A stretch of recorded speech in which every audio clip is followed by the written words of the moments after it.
Okay, let's really get into this. Have you ever thought about a more holistic way to approach something like fertility, especially when you're talking about egg quality? Maybe looking beyond just the standard procedures. Today, we are diving deep into acupuncture and herbal medicine, looking at them as, well, complementary ways to support reproductive health.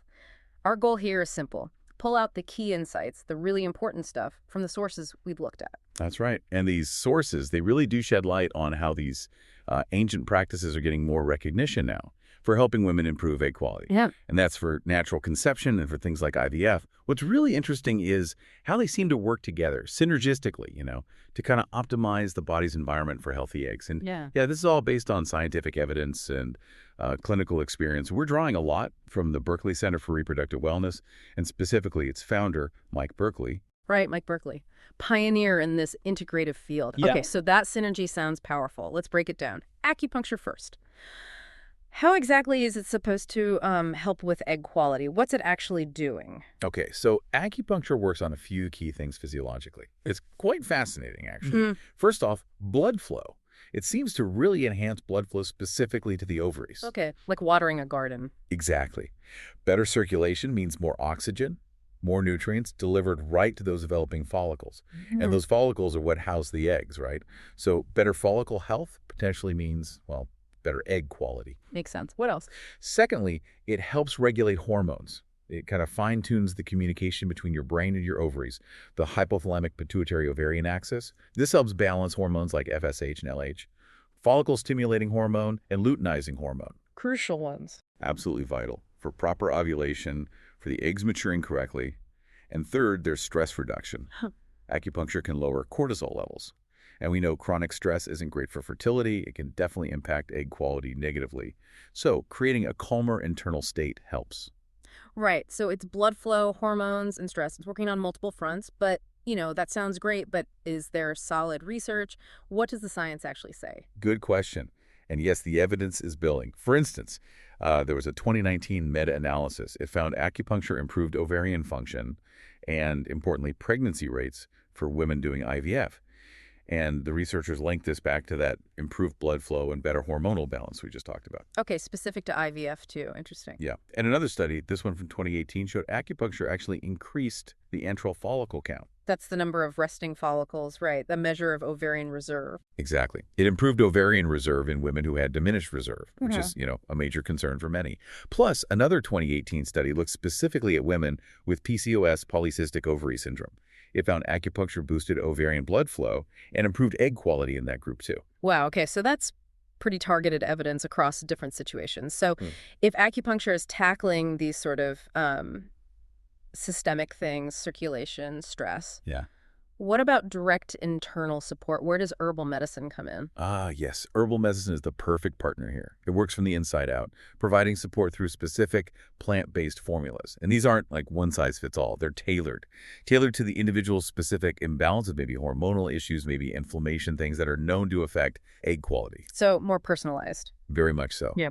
These formulas work more on the cellular level. They support the actual ovarian function. How? By helping cellular health, reducing oxidative stress. And this is really key, improving mitochondrial function within the oocytes themselves, the egg cells. Mitochondria, Yeah, the energy factories of the cell, right? Yeah, exactly. And egg cells need a ton of energy, especially for fertilization and early development. Mitochondrial function is critical for egg quality, particularly as women get older. So by reducing that oxidative damage, that cellular stress, herbs help protect the eggs, protect them from aging effects, environmental stuff. Okay, so acupuncture sets the stage, improves the environment, and herbs work directly on the cells, protecting and energizing them. That's a great way to put it. Is there similar research backing up the herbal side, especially on those cellular benefits? Yes, definitely. A 2020 study, for example, showed herbal medicine improved oocyte quality in women of advanced maternal age. And it did this specifically by reducing oxidative stress and boosting that mitochondrial function we mentioned. Directly hitting those points. Right. And going back a bit, a 2011 clinical trial found that when herbal supplements were added to conventional fertility treatments, things like embryo quality and pregnancy rates improved. And then there was a systematic review in 2015. It looked at various studies and concluded that certain herbal formulas boost oocyte quality. again, by improving antioxidant defenses and helping with hormonal balance. It all starts to connect, you see. It really does. It paints a picture of, well, a very comprehensive approach. So putting them together.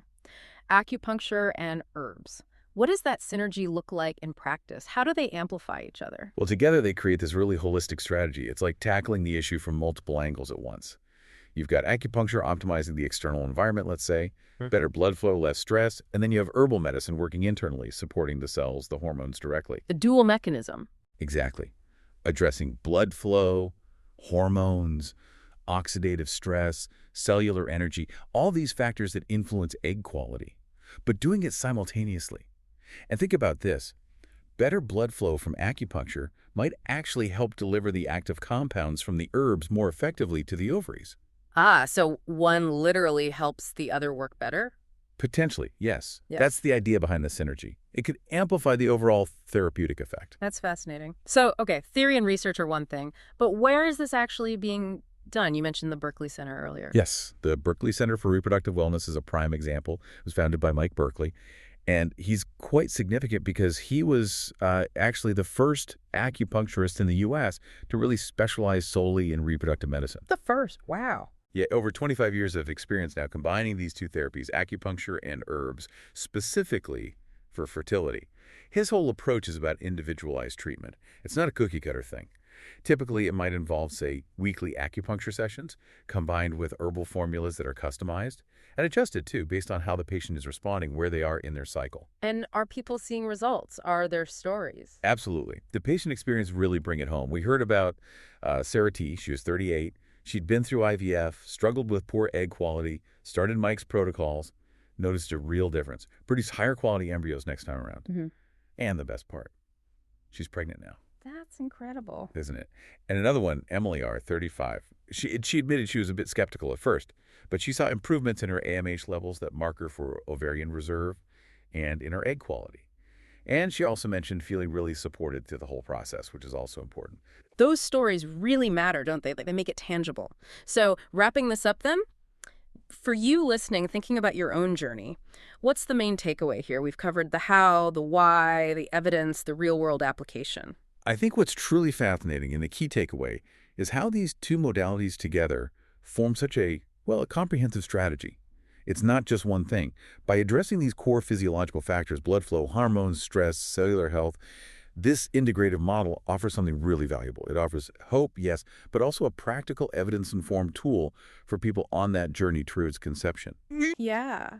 This whole deep dive really does highlight the power of looking at things holistically, doesn't it? Especially with reproductive health. It pushes you to think beyond just isolated symptoms, to consider the whole internal environment and how methods that might seem, I don't know, unrelated, like needles and herbs, how they can actually work together so effectively. So for you, the listener, maybe it's an invitation to think about how different parts of your well-being connect, and how understanding those connections might just open up new avenues, new possibilities for your health.